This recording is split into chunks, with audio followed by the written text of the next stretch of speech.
chatting. All right. Welcome, everybody, to Wisdom Wednesday. Hopefully, everybody is having a nice Wednesday. Today is July 3rd already. I can't believe it. We're already into July. I feel like we just were in June. So, here we are. So, I'm excited today for my conversation with my new friend, astrologer Atlantis. And I appreciate her coming and talking to me about like retrogrades, and anything else that will kind of come up in conversation. So, thank you for joining us. And as you're newer to the group, I know a lot of people don't know you yet. I wanted to give you the floor just to share a little bit about like your astrology background, like what you do with your clients, and then we'll get into the conversation. So thanks again for joining me today. I appreciate it. All right. Well, thank you. So I've been doing astrology I've been aware of astrology since I was like 13. So that's like the mid 90s. But I've been actually like studying it hard, like going into, more than just sun science and stuff. So probably about 15 years. I didn't really start to get nitty gritty with it until probably about 7 years ago. And I really started looking into the difference in aspects and, what it means when this planet's in this house and when it's in this sign, that kind of thing, at about that point. And so over the time, I've discovered that it's been quite in depth. I've just in what we know, and I think we don't know everything. I think we know very little about the whole thing. I think that there's at least 7 dimensions to astrology, and I think it's nearly impossible for us to know everything. Nearly impossible. But the thing is, it helps a lot. And so it was mostly like a search. I had my first child when I was in 2014, and I wanted to know who she was, that kind of thing. I wanted to know who she was. And I was like, okay, how can I support who she is? And that's what really got me launched into it as far as astrology and stuff. So when I talk to my clients, I usually will do, I'll ask for like a question. What do you want to focus on? And a lot of times they're like, what about love? What about career? What about this? That kind of thing. And I can directly do that. Or a lot of times they'll be like, why do I drive myself crazy in regards to this? And I can be like, oh, it's right there in your chart. I can do that. It's right here, and this is why, and this is how you can maybe, work past it, that kind of thing. Because we're not bound by our charts. We can surpass it. That's so true. We have the free will. I agree. And I think there's like, I connect a lot like with the past lives and our souls. And I think there's certain lessons. There's certain things that are supposed to happen. Certain people we're supposed to be meeting. And if it's not this person, to be that person. But I also think we have the free will that we're not just like, somebody's puppet, so I feel like there's kind of like a balance to it. And I think like when some people get into astrology, some of them feel like they can only act if things are a certain way, and oh no, we're in the Mercury retrograde, I can't do this and all. So it's like I feel like we have to just be careful and just know that we can, modify our behavior. Yes, this is our chart, but again, it doesn't define us completely. And then if you get into progress charts, then that's like a whole different story. There's and the transits are happening. So how does that impact you? So there's so many different layers, right? It's like there's a lot to the story, and I love it because there's always so much to learn. And I think you have that same thing too. Like there's this depth to it, and understanding yourself and understanding others, and that's so cool about understanding your daughter. So I was curious as you were talking, like, what did you discover? Because I was trying to understand my kids. I didn't even know astrology then. I was just, trying to read all the, the baby books, the parenting books, and understand like how should I be the best parent. I didn't even know astrology at the time, and I wish I did. I know their charts now, but I didn't know their charts then. So having that knowledge, I think, is powerful. So I'm curious, like, what did you learn about your daughter, like in terms of her, that you feel like helps you now? Looking at her, like, is it like a preteen? I discovered that, through lots of like research and digging around, of course, that kids behave under the age of about 5 or 6, they behave as their moon sign.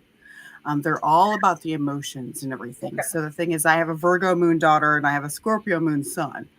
So my daughter is your classic Virgo moon, and it's in the 7th house. So she's very focused on relationships with people. She also has Chiron right there in her 7th house. So she has a very deep fear of abandonment, which she was born with. And that was part of the reason why I started really looking into it. I'm like, where is this fear of abandonment coming from? Because I've never left this girl alone. She wouldn't leave me alone even as a baby. And so I was just like, what is this? And it's built into her chart. So it's something that I've been having to work with her slowly over time to become less sensitive to that, if that makes sense. It's past lives. That's what I totally believe. Like Mm-hmm. Chiron and Saturn and all that. Like it's like totally like that. This is like this wound, this emotional wound that's been carried forth in different generations. Mm-hmm. So like yes, this is the time where she needs to be able to clear it, and that's good that you have this knowledge that you can help her. Mm-hmm. And right, like we have that.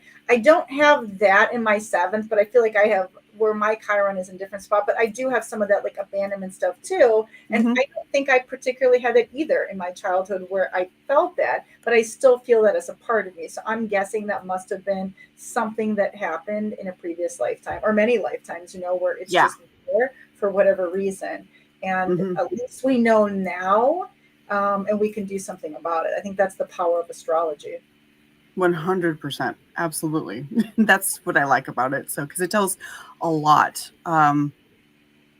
And then eventually, when you get into your past lives and you do like regressions or something like that, there's a doctor that's, I don't know if you've ever done your own like regression for past lives before, but there's a doctor, Dr. Brian Weiss, that's on YouTube. He actually has a regression that's very effective that you can do yourself on YouTube. So I would highly recommend checking that I out. will do that. I've gotten Akashic records done a couple times. I've done different meditations. I'm getting into quantum healing hypnosis, which is tied to it, Mm-hmm. and so I'm going Mm-hmm. to be doing a program on that. But I don't think I've done what you've said with the regression. So that I'm gonna look into. I'm gonna write that down to do Mm-hmm. because that's like my whole interest. I've gotten very much into like Saturn and the Mm-hmm. connection to Saturn in my chart in the past lives, and also Chiron, and also the North Node and South Node, like all of that too, Mm-hmm. and trying to understand like the South Node and like how I'm in still like living that like I'm a South Node Aries, so I'm like Mm-hmm. very much living that like South Node Aries warrior lifestyle. I connect very much to Aries people. I think because like I'm living in that energy instead of being in my North Node Libra, which is where I'm supposed to be living my soul purpose, and I know that, but I don't embody that like I should. Hopefully, as time goes on, I will. It's hard.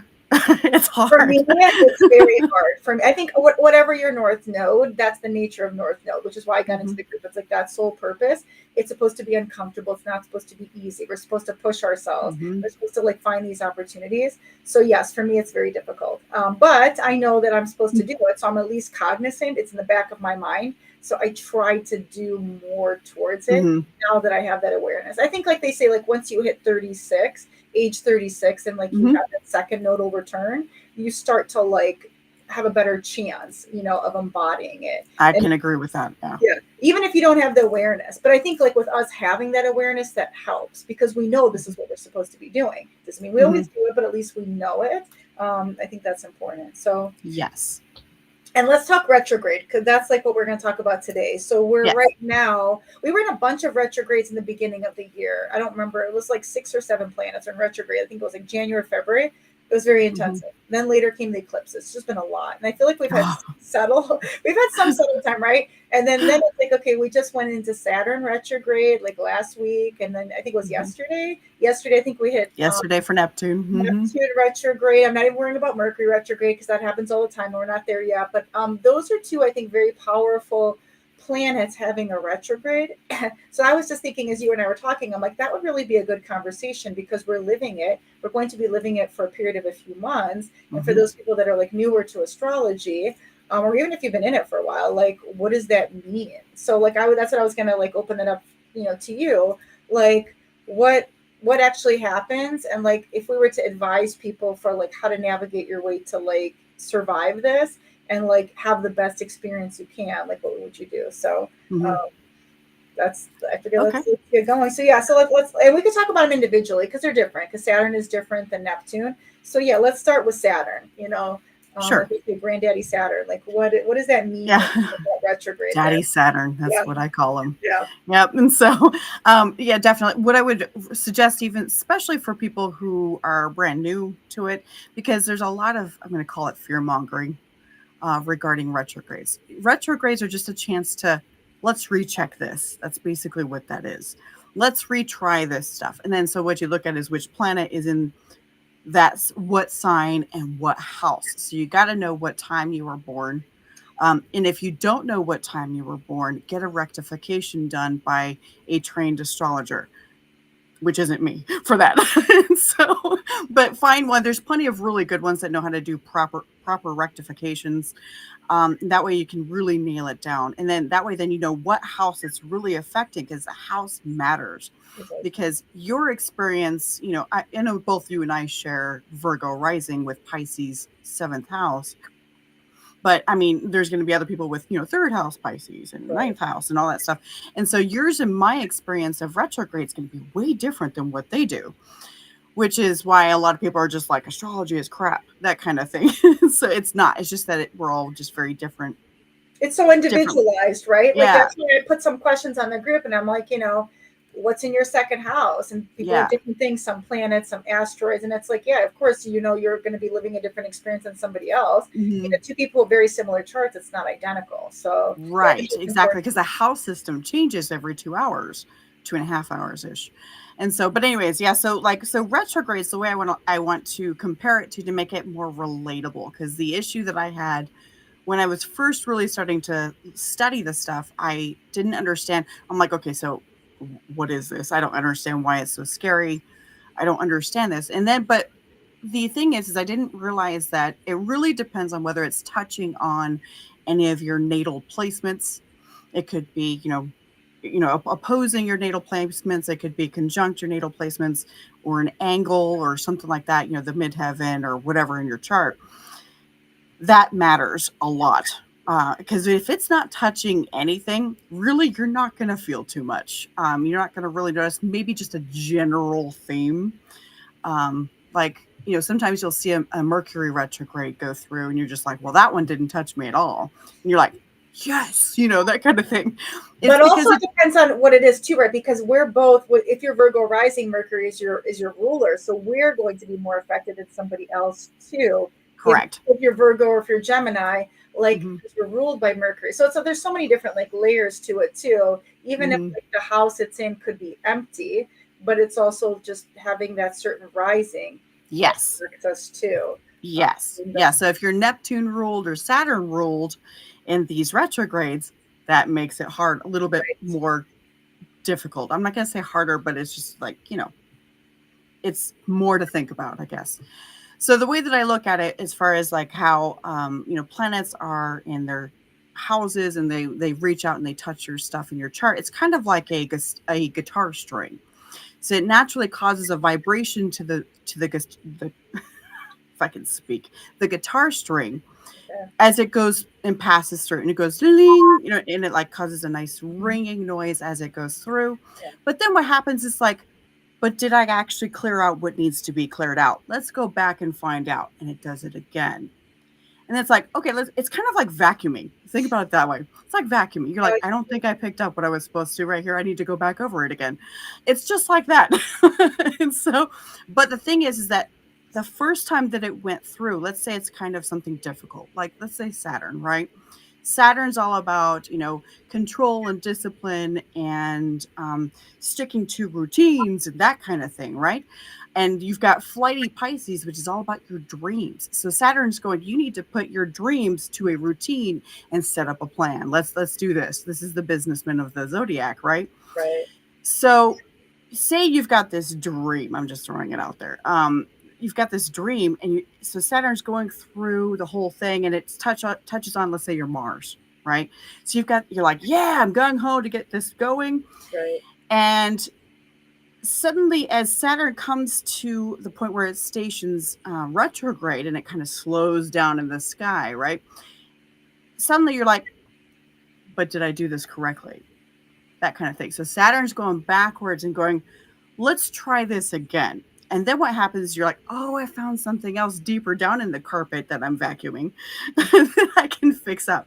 I don't know. I like metaphors. Metaphors help me understand it better. I think that's a really good analogy. And I think that's like an important time. And it's like during Cancer season right now, where we're supposed to be more introspective and more hermit-like anyway. And it's kind of forcing this time to like, let's reflect and let's review. And I feel like I've been doing that like myself. And I think like because I think of Saturn, I think boundaries right away. And I think sometimes boundaries are difficult for us we're in Cancer time and we want nurturing, right? And so we could break boundaries, and like whether it's family or like even romantic relationships, also depends on where it is. I think the Saturn is so powerful, like this retrograde. Yes. It's like, are you it's like, I think of it as Saturn keeps me in check. Like, am I Yes. keeping myself in check where I'm supposed to? And I have a lot of months to figure this out, so it's like this, I may not figure it out just because it hits the one day. It's here for a period of months. And it's powerful. And I like that it's grounded energy too, because it's like sometimes we're not so grounded, and it's forcing us to think about like a plan, and if you want to have these dreams, which I think is like, getting into the Neptune, like, what are you going to do to realize these dreams? Are these dreams even legit? So when you think of like Neptune and like this Neptune retrograde, what would you tell people about it? Like, how would you also like advise them? How do we make the best use of it? Because we have it, I think, for like 5-6 months. It's going to be here for a while. So what do we do? It's going to be because it's in the anaretic degree of 29 degrees, right? Okay. And so, which means that is the culmination of Pisces. It is everything that is Pisces, but it means it's also balanced Pisces. We've gone through the journey of, what's it been, 20 years or something like that it's been in Neptune. I can't remember how long it takes to go through, but it's been a long time. Yeah. And so from the start of Pisces, you have this big, huge dream about everything, and you've refined it and refined it and refined it as time's gone through, right? And as it passes through whatever houses that you're going through. Now you're at the end of Pisces. Doesn't mean you're at the end of the house, but you're at the end of Pisces, which is where you're coming to I'm going to call it the final plan, the final idea, that you've really whittled down exactly what it is that you want and what you want to create in your life. And so now Neptune is backing up and going, okay, let's go over it again. We're going to go over this again. And what you're going to do is it's going to pull out pull out some things that you thought were sure, but then it's going to push in other things that are just like, oh, I had no idea. I didn't see that at all. It can also be kind of rough. Rough both for Saturn and Neptune, just because the thing is that to make room for something new, you have to remove something, right? So true. And that removal of something is difficult. It's hard. That's what makes the retrograde so hard, because you've gone through the transit and it's, you've put all this stuff, you've got this beautiful idea in your hands. You're like, oh, it's gorgeous. And I especially love this part about it and everything. And then retrograde occurs, and then it's like, nope, don't like that part. Nope. And then everything falls apart on you. And you're like, well, crap. What am I supposed to do with this? And then it forces you to rebuild it, but it's rebuilt better. It doesn't have any of the extra things that would have fallen apart. So it shows you what the weak parts are. Shows you the weak parts. Yes, of course, it's always up to you to decide whether you want to actually remove certain things. But if you do, you really, really see what the weak parts are. And that's the hard part, because we have to fight with ourselves on that.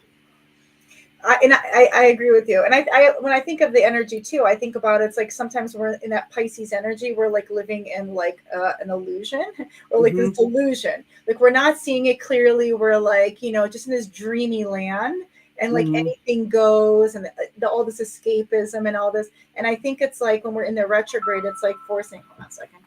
My phone down. It's forcing us to like think about like, okay, well, what's the truth on that? Like, what is this dream that you want to realize?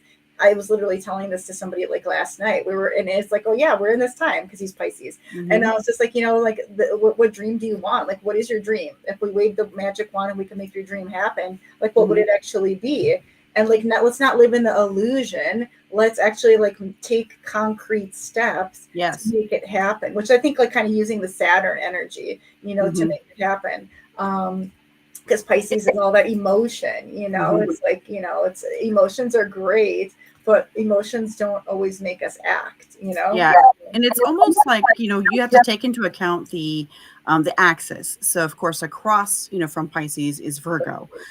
So Pisces is the dreamer and Virgo is the doer. Yeah. So it's basically one of those, build a plan. When retrograde comes across for any of these planets to go through Pisces, it feels like, to me, I've never heard any other astrologers say this. Maybe there are, I don't know. But it feels like to me when a planet goes retrograde, it pulls in the energies from across the axis and be like, oh, let's actually try to implement this or something. Let's do that Virgo thing over here and let's see if this is actually going to work. Nope, Virgo found an error. Let's fix this. That kind of thing, because Virgo's amazing at doing that, right? Right. And so you're both Virgo rising, right? So yeah, I think it's like yeah. the fact checker, right? Making your list, making your plan, going through, Mhm. and seeing if it makes sense. But you don't want to get too caught up in all the details, or you don't No. act. You know what I Yeah. mean? But it's like you need the dream though. Like I think that's the good thing about Pisces and Neptune. It's like you need the vision, you need the dream, but then you also have to like take the steps to make it happen. So I think it's 100%. nice how they're on the axis. So I hadn't thought about it like that, but I think that makes sense. You know.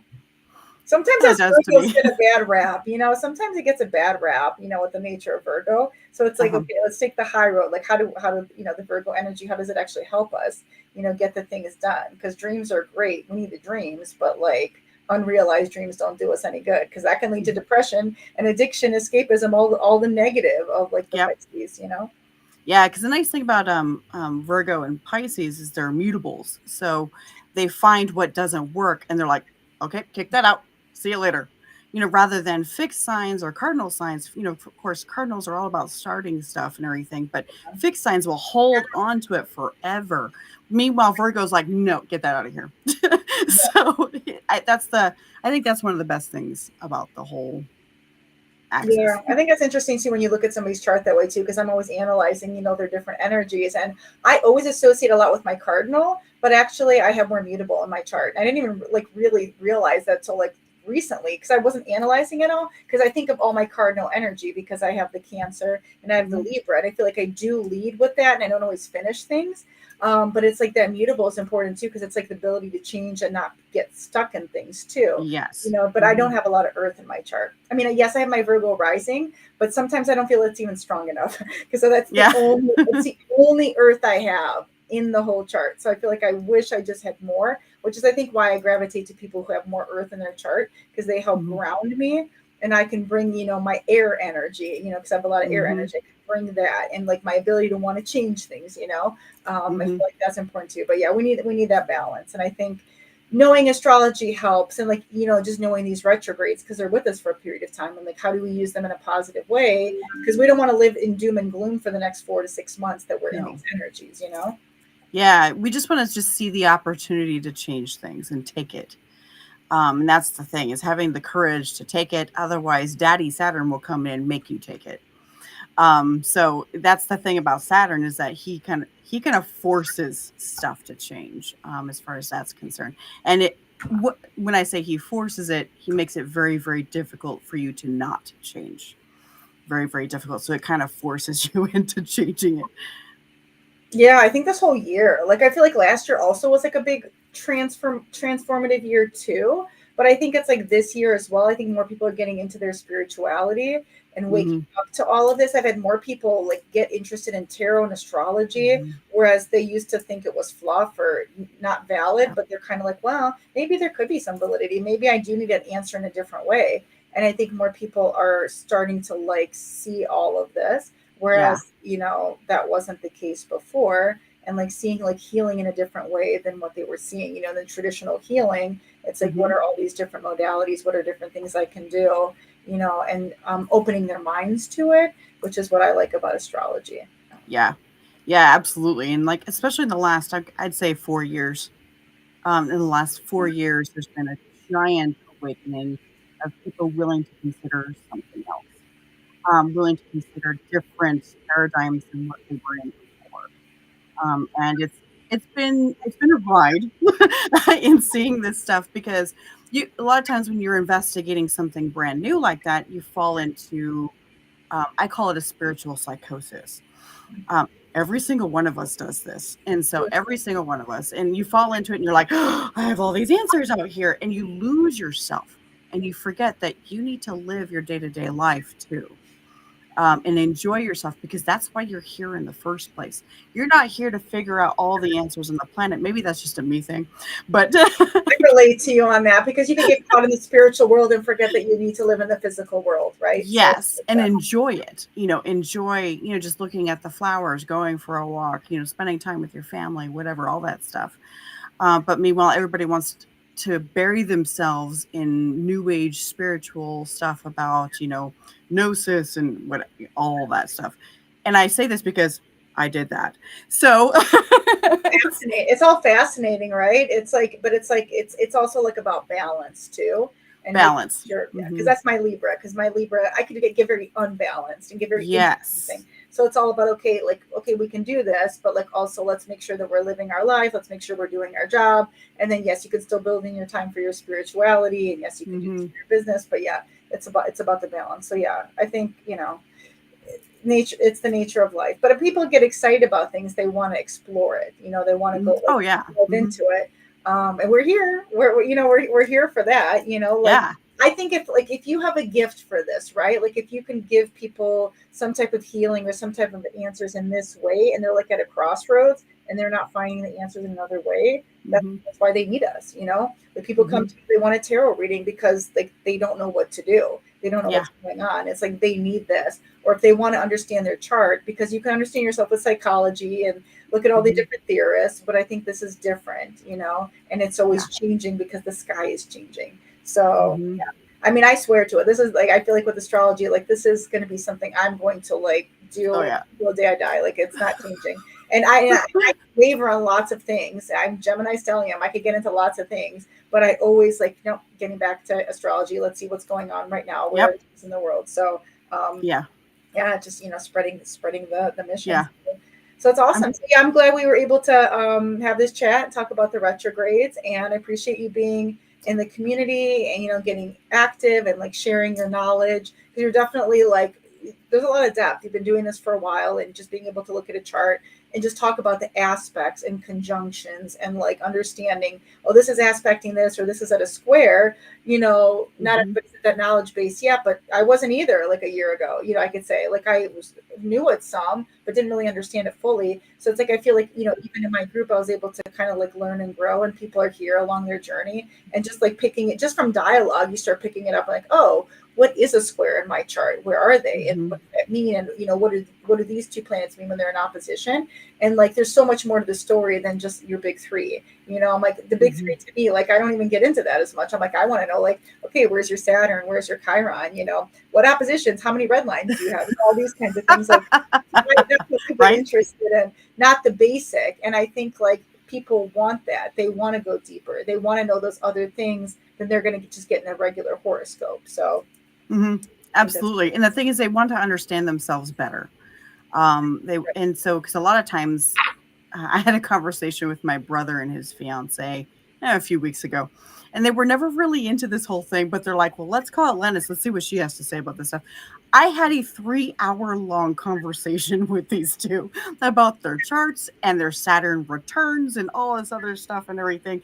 Oh, it was very enlightening to them, and kind of freeing, understanding that it's literally what was written in for them to occur. And I think it helps people not take it so hard as far as life, and not take it so seriously, because we have to surrender a little bit to life in general. And knowing your chart and knowing that certain things are supposed to happen because it's literally written, or some sort of energy is supposed to express yourself. You're just like, all right, I'm going to let it happen. Let's just see what happens and roll with it, and try to make it work out the best you can without trying to control it too much. Because in my opinion, the way that my life tends to go, if I try to control it, it turns into a dumpster fire. So I've learned not to do that. That my Pluto really rules me. So like my Pluto and Moon first house. So like that, I have constant control issues and power plays, and it's such a big part of me. And so, and I can't, it's very hard for me. So, and there's not that many people who I know who have Pluto first house, but the people who I do know, where we share that in common, yes, it's a tough energy to be.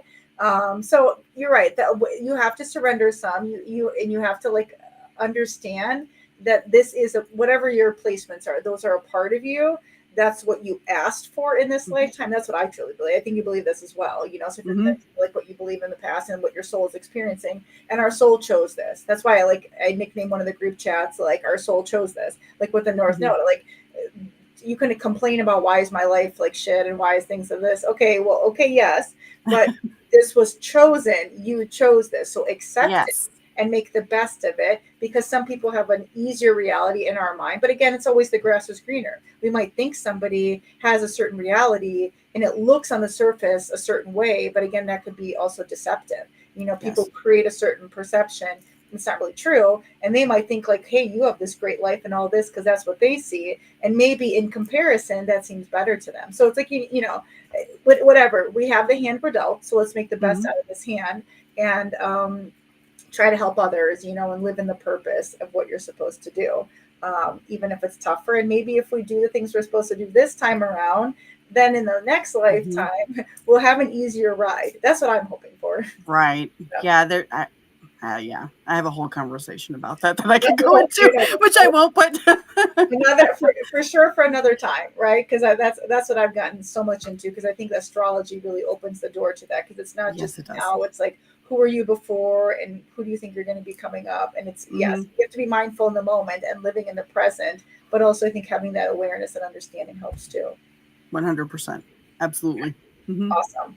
All right. Well, my karmic time, I see it's 11:44, the number that always shows up for me. So I think that's my cue that now is a good time to end. So thank you for talking with me, Atlantis. Was a great conversation. And yeah, we're gonna navigate these retrogrades. We're gonna do our best, and we're Absolutely. gonna learn and do better. And hopefully things will get easier once we're out of them. But we just roll with it, right? What we just Roll with it because life it's going to happens happen for whether us. you like it or not. That is true. That is true. Well, thank you for imparting your wisdom today. And I wasn't able to see comments. I know there's people on, and I don't know what's going on with the comments, but in any case, we'll take a look at them later. So thank you all for joining. And if Thank you're you. watching on replay, feel free to like share comments.